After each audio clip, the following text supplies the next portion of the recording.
नमस्कार दोस्तों, आप लोग देखवानी भोजपुरी हिट न्यूज चैनल तो बहुत बहुत स्वागत बा।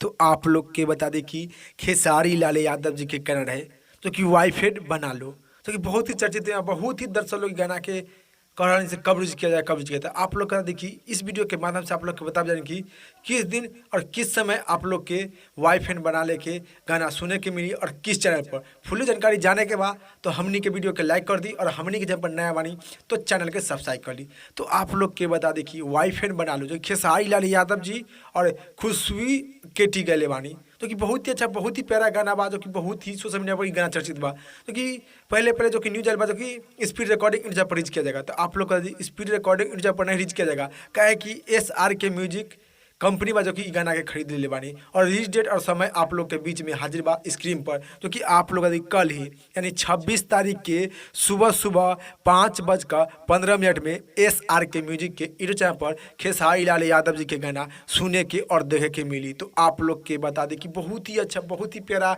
जो खेसारी लाल यादव जी के गाना बा जो कि वाईफाई बना लो, जो कि बहुत ही चर्चित में रहे गाना के शूटिंग से लेकर गाना के नाम लेकर। तो आप लोग के इंतजार के घड़ी खत्म हुई, कल सुबह सुबह 5:15 में SR के म्यूजिक के यूट्यूब चैनल पर देखे के और सुने के मिली, जो कि वाईफाई बना लेके बहुत ही अच्छा, बहुत ही प्यारा गाना। तो आप लोग कल सुबह सुन और सुनकर कमेंट बॉक्स में बताएं कि आप लोग के गाना सुनने में और देखे में कैसा लगा और इस रिपोर्ट के बारे में क्या राय बा, क्या विचार बा, आप लोग नीचे कमेंट बॉक्स में बताएं। फिलहाल में इतने, फिर से मिलेंगे नेक्स्ट वीडियो में। जय हिंद, जय भोजपुरी।